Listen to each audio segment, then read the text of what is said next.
Hello बच्चों, आज के ऑनलाइन क्लास में आप लोगों का स्वागत है। आज कक्षा 9 गणित का दूसरा अध्याय पार्ट 8 में लेकर आया हूं।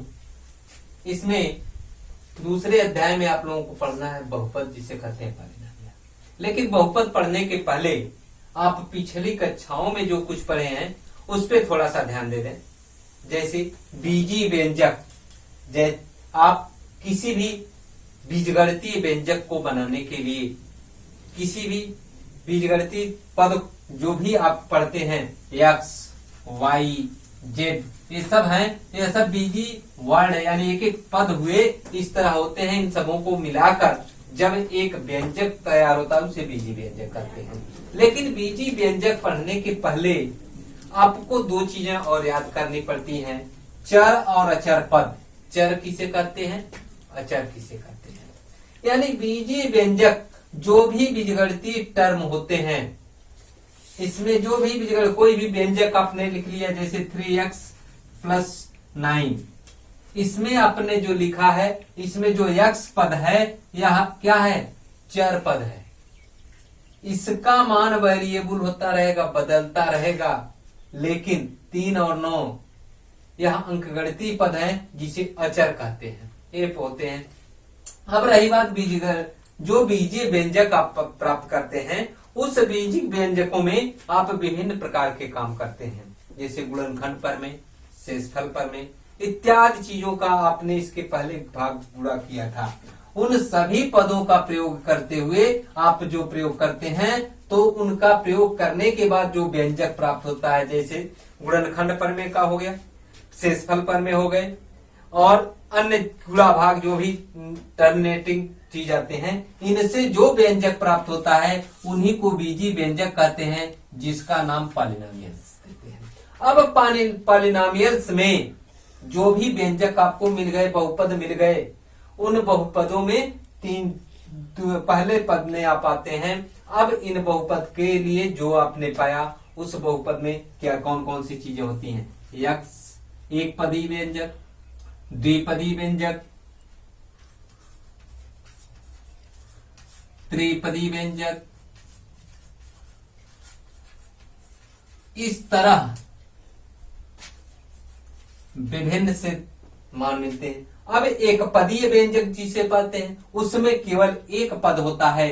इसके लिए कोई भी चीज हो, x हो, 3x हो, 2y हो, केवल एक ही पद जब आपको मिलते हैं, इस प्रकार के व्यंजक को आप एक पदीय व्यंजक कहते हैं। द्विपदी व्यंजक में जैसे 3x प्लस 9, देखिए 9 भी एक व्यंजक हुआ, या नहीं कि अंकगणितीय टर्म हो गया तो व्यंजक नहीं है। अब इसके साथ है यह दो पद हो गए, 3x और 9, यह दो पदी, 3x स्क्वायर प्लस 2x, यह भी दो पद के हो गए। इस तरह कुछ भी मिल जाए अन्य पद, ये सब द्विपदी व्यंजक। त्रिपदी में आ जाते हैं, ax square plus bx plus c। मान लीजिए इसमें देखिए 3 पद मिल गए, पहला, दूसरा, तीसरा, यह 3 पद मिल गए। इस तरह जो मिलेंगे त्रिपदी व्यंजक कहते हैं। अब इस तरह बनने के बाद एक पदी, द्विपदी, त्रिपदी व्यंजक आप प्राप्त कर लेते हैं। इसके प्राप्त करने के बाद आप पढ़ते हैं एक चर यानी रैखिक समीकरण। रैखिक समीकरण किसे कहेंगे, रैखिक समीकरण यह होता है ऐसे व्यंजक जिसका घात एक हो, जिसका घात क्या हो, एक हो। जैसे 4x plus 5 equal to 0, 4x plus 5 equal to 0, यानी x पर एक ही घात है और x का एक मान मिलेगा। इस तरह का जब समीकरण मिलता है, इसे हम रैखिक समीकरण कहते हैं, और इसका एक घात होता है। दूसरी चीज आता है द्विघात समीकरण। द्विघात समीकरण किसे कहते हैं, जैसे आ गया 2x square plus 4x plus 9 equal to 0। देखिए इसमें द्विघात समीकरण में यह होता है कि ऐसे समीकरण जिनके मैक्सिमम घात 2 हो, मैक्सिमम घात क्या हो, 2 हो, 2 से अधिक नहीं, जिनके मैक्सिमम घात 2 होते हैं उसे द्विघात समीकरण कहते हैं, जिसे क्वाड्रेटिक इक्वेशन इंग्लिश में कहते हैं, क्वाड्रेटिक इक्वेशन। अब इसके बाद आता है त्रिघात बहुपद। त्रिघात को हम क्या पढ़ते हैं? Cubic polynomial. क्यूबिक पॉलिनोमियल, इसमें यह होता है ऐसा बहुपद जिसके मैक्सिमम घात आपको 3 मिलते हैं, जैसे x पे 3 घात plus x square plus x plus 9। पदों की संख्या अधिक हो सकती है लेकिन घातांक क्या हो? अधिक से अधिक 3 घात हो। तो इस प्रकार के घातांकों को हम त्रिघात बहुपद कहते हैं, जिसे क्यूबिक पॉलिनोमियल। अब देखें रैखिक को क्या कहते हैं? Mono polynomial, quadratic polynomial, cubic polynomial, इस तरह पढ़ते हैं और इसका मान हम ज्ञात करते हैं। अब हम क्वेश्चन हल करेंगे इसी के आधार पर, आप देखें। हेलो बच्चों, अब प्रश्नावली शुरू करने के पहले एक चीज और आप लोगों को बता दें, बहुपद किसे कहते हैं, कब हम किसी पद को बहुपद मानेंगे, उसमें कुछ शर्तें होती हैं। जैसे आप बहुपद का एक जनरल इक्वेशन लिख लें, जिसे px के रूप में लिखते हैं, px equal to a0 x to the power n plus a1 x to the power n minus 1 प्लस a2 x to the power n minus 2 dot dot dot so on लिखते जाएं और लिख लें an minus 1 x plus an। देखिए यहाँ चर पद समाप्त हो। अब इसमें यह पद यानी किसी भी n जो मान है यह धन पूर्णांक संख्या हमेशा होता है, जहां n का मान धनात्मक पूर्णांक संख्या होती है, धनात्मक पूर्ण संख्या होती है।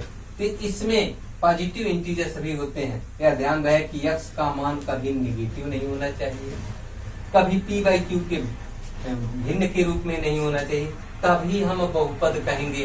अब बहुपद में आपको एक चीज और बता दें, गुणांक, चर के गुणांक के किसे कहते हैं, यानी कोई बहुपद, जैसे आपको हमने एक घात वाला लिखा था 3x प्लस 9, तो x का गुणांक क्या होगा?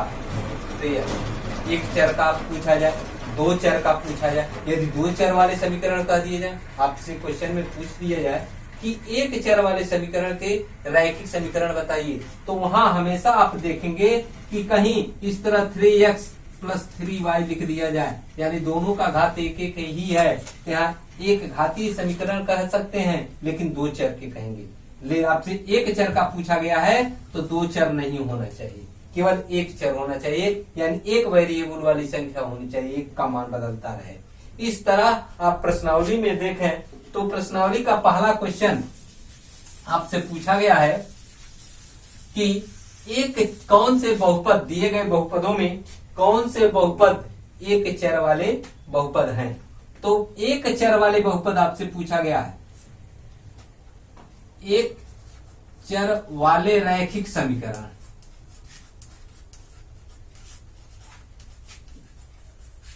यही पूछा गया है, एक चर वाले रैखिक समीकरण है। तो देखिए एक चर हमेशा देखेंगे कि एक चर, तो जो भी क्वेश्चन उसमें दिए गए हैं एक चर देखेंगे। दूसरी चीज यह देखेंगे कि उनकी घात कभी भी यह निगेटिव के रूप में ना हो, कभी भी उनके घात इस तरह भिन्न के रूप में ना हो। जो भी समीकरण आपको मिलेंगे इस तरह आप उसको हल कर लेंगे। दूसरा क्वेश्चन यह है कि आपसे यह पूछा गया है क्वेश्चन नंबर 2 में कि x स्क्वायर के गुणांक ज्ञात कीजिए। मान लीजिए लिख दिया गया 9x square plus 5x plus 6। दूसरा लिखा गया समीकरण आपको दे दिया गया 3x plus 7x square plus 6। अब इसमें x स्क्वायर के गुणांक, केवल x स्क्वायर को ध्यान देंगे, x का नहीं, एक ही चर वाले हैं। देखिए यहाँ भी x है, यहाँ भी x है, सब एक ही चर वाले हैं। लेकिन आपसे पूछा गया x स्क्वायर के गुणांक, तो एक्स स्क्वायर के गुणांक यानी उसके साथ साथ जो भी अंकगणितीय टर्म का गुणा है वही एक्स स्क्वायर के, यानी समीकरण 1 का एक्स स्क्वायर का गुणांक हो जाएगा 9 और समीकरण 2 के एक्स स्क्वायर का गुणांक हो जाएगा 7। अब इसमें एक चीज और बता दें, मान लीजिए इस तरह दे दिया जाता -4 x square plus 2x plus 7, तो यहाँ देखिए एक्स स्क्वायर का गुणांक क्या है, यहाँ तब एक्स स्क्वायर का गुणांक 4 नहीं लिखेंगे, एक्स स्क्वायर का गुणांक लिख लेंगे -4। इस तरह आपके जो भी क्वेश्चन दिए गए हैं उन क्वेश्चनों को हल करेंगे। देखें बहुपद के शून्यांक, इसके पहले आपने बहुपद पढ़े थे, उसके चर और चरपद, एक पदी, द्विपदी या त्रिपदी बहुपद को बताए थे, लेकिन यहाँ बहुपद के शून्यांक पढ़ेंगे। शून्यांक का मकसद यह होता है कि बहुपद का वह मान जो उसमें रखने पर उसका पूरा पूरा मान शून्य आ जाता है, उसे बहुपद का शून्यांक कहते हैं, जिसे रूट भी कहते हैं। लेकिन एक उदाहरण के रूप में हम आपको बता दें, जैसे मान लीजिए एक बहुपद px लिया, जिसे 5x square minus 2x 5x cube minus 2x square plus 3x minus 2 यह दिया है। इसमें यदि x बराबर 1 रखें तो बहुपद का क्या मान आएगा, तो लिखेंगे P1, x के स्थान पे 1 रखेंगे तो यहाँ बहुपद का मान P1। तो देखें x के स्थान पर 1 का क्यूब माइनस 2 x 1 का स्क्वायर प्लस 3 वो x के स्थान पे 1 2। इसको खोल दें तो 1 का घन 1 होता है, 5 में 1 का गुणा करेंगे 5 ही होगा, 1 का वर्ग 1 होगा, इसका गुणा करेंगे तो 2 ऋण 2 में 1 का गुणा करेंगे ऋण 2 होगा, 3 में 1 का गुणा करेंगे 3 और ऋण 2, सबको जोड़ें तो देखिए 8 ऋण 4, इसका मान 4 आ गया। यानी दिए गए बहुपद का x बराबर 1 रखने पर मान कितना आया, 4 आया।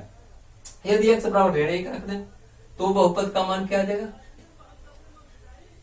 यदि x बराबर ऋण 1, x बराबर ऋण 1 रख दें तो p-1 x 5 ऋण 1 का क्यूब ऋण 2 ऋण 1 का स्क्वायर 3 ऋण 1 ऋण 2। अब देखें 1 का क्यूब करेंगे 3 घात, आप जिसके पहले घातांक में पढ़े होंगे कि किसी भी संख्या के ऋण संख्या का घातांक यदि विषम संख्या है तो हमारे ऋणात्मक में ही आता है, तो 1 का घन 1 ही होगा लेकिन ऋण के साथ होगा। अब 5 में ऋण का गुणा करेंगे तो ऋण 5 हो जाएगा, या वर्ग करेंगे तो यह मान आपका धनात्मक हो जाएगा। 1 का वर्ग करेंगे तो यह धनात्मक होगा, क्योंकि सम संख्या का वर्ग हमेशा धनात्मक होता है। तो इसका मान जब निकालेंगे तो धन 1 हो गया, धन 1 का ऋण 2 में गुणा करेंगे ऋण 2 हो गया। यहाँ देखिए ऋण 1 है और धन 3 है, ऋण में धन का गुणा करेंगे ऋण हो जाएगा, ऋण पहले से सबको जोड़ेंगे ऋण बाहर हो गया। अब दूसरी चीज चले कि इसमें यदि मान लें px बराबर x माइनस 1, px दूसरा बहुपद ले लिया हमने, px बराबर x माइनस 1, तो x बराबर 1 रखने पर p1 या 1 माइनस 1 इक्वल टू 0, यानी दिए गए बहुपद का शून्यांक क्या हो जाएगा, 1 हो जाएगा। और जिसे आप क्या कहते हैं, इसे आप मूल कहते हैं, जो मान आया है इसे आप मूल कहते हैं। इस तरह आप इस बहुपद में आप जो भी क्वेश्चन आपके चैप्टर में दिए गए होंगे क्या दिए गए हैं उनको इसी रूप में आप हल करेंगे कि इसके शून्यांक जो भी पूछा जाए, यदि दीपिया पूछा जाए कि px का यह मान x बराबर 1, मान लीजिए यह एक बहुपद दे दिया गया 3x प्लस 5 बराबर 0, इसमें कहा जाए कि x बराबर 1 रखने पर बहुपद का मान ज्ञात करें, तो x का 1 मान रखकर ज्ञात कर लेंगे। यदि इसका शून्यांक पूछा जाए कौन सा मान रखें कि शून्य हो जाएगा, तो x का मान निकालेंगे और वह रखेंगे जिससे मान रखने पर शून्य हो जाए तो वह निकालेंगे, तो आप इसको हल करेंगे और बाकी क्वेश्चन आपको फिर बताया जाएगा। हेलो बच्चों, अब हमें पढ़ना है शेषफल प्रमेय। शेषफल प्रमेय का मकसद यह होता है कि हम भाग देते हैं, भाग देने के बाद जैसे आप पिछली कक्षाओं में पढ़े होंगे, मान लीजिए 15 में 2 से भाग देना है, हमने 2 से भाग दिया, कई बार भाग गया, 6 बार, 2 से भाग दिया 6 बार भाग गया, 12 बचा हुआ और उससे घटा दिए 3, यह शेष बच गया। इस तरह इस प्रकार जिस संख्या से भाग देते हैं, भाग देने के बाद जो शेष बचता है उसे शेष कहते हैं। तो इसी तरह जिस तरह यहाँ दिए, यहाँ हम अब 15 में 3 का भाग दे दें तो पूरा पूरा कट जाता है, नीचे शून्य बच जाता है। जहां इस तरह की संख्या मिल जाती है इसे इस संख्या का गुणज कहते हैं। क्या कहते हैं, गुणज कहते हैं या मल्टीपुल कहते हैं या गुणनखंड कहते हैं। जैसे आपको 12 का गुणनखंड लिखना रहे तो 2 गुणे 6 लिख सकते हैं, या लिख सकते हैं 2 गुणे 3 लिख सकते हैं। क्या अभाज्य गुणनखंड होगा, यह एक फैक्टर हो गया। तो इस तरह आपको गुणनखंड होता है। उसी तरह बीज गणित में भी आप भाग देते हैं, तो भाग देने के बाद कोई जरूरी नहीं कि यह संख्या पूरी पूरी कट ही जाए, कुछ शेष भी बच सकता है। जब शेष बचेगा तब इसे कहेंगे यह संख्या इस संख्या का गुणनखंड नहीं है। यदि शेष नहीं बचता है, जीरो आ जाता है, भाग देने पर वह पूरा का पूरा जीरो आ जाता है, तब इसे कहेंगे यह संख्या इस संख्या का एक गुणनखंड है। अब भाग देने का नियम देखें कैसे देते हैं। बीजगणित में भाग देने के लिए हमेशा आप अंक गणित में भाग देते समय सीधे टेबल पढ़ लिया, इतने बार हुआ चाहे जो भी कुछ हुआ उसे लिख लिए। लेकिन अंक गणित में, बीजगणित में पढ़ने भाग देने के लिए आपको इसके पहले पद और इसके बीजगणिती का पहला पद इसी से केवल मेल करते हैं, हम उस तरह भाग देते हैं। अब देखिए 2x² है, 2x²। अब x का इसमें तुलना करें कि x में इसमें किस संख्या से गुणा करें इसके बराबर हो जाए। देखिए ये 2x² है, x है, इसमें 2x का केवल गुणा कर दें तो देखिए 2x² हो जाएगा।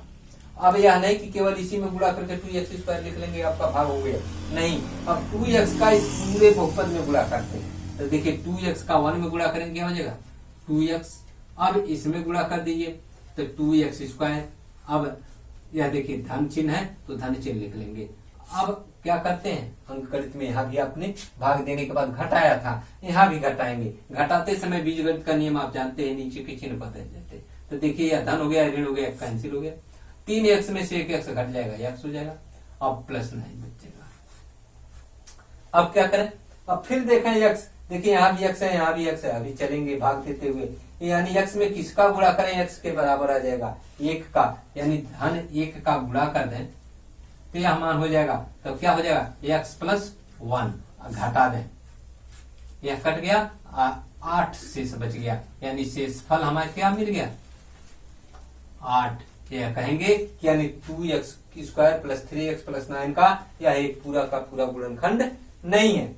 आप इस तरह अन्य क्वेश्चन में भी आपसे पूछा गया है कि कैसे भाग देंगे, किस तरह करेंगे। जैसे एक क्वेश्चन मैं बता दे रहा हूं, आपको दिया गया है कि शेषफल ज्ञात कीजिए। पहले क्वेश्चन में क्वेश्चन दिया गया, उसमें नीचे आपको x + 1 1/x जो भी संख्या दी गई उससे भाग देना है। दूसरे में दिया गया है x³ - ax²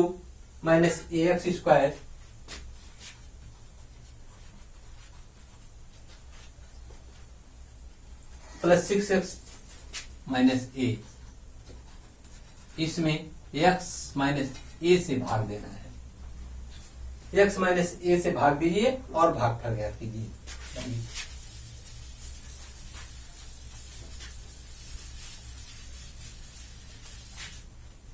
बता दें, जैसे मान लीजिए क्वेश्चन दिया गया है, इस क्वेश्चन में x - a से भाग देना है, तो आप भाग देकर देख लें।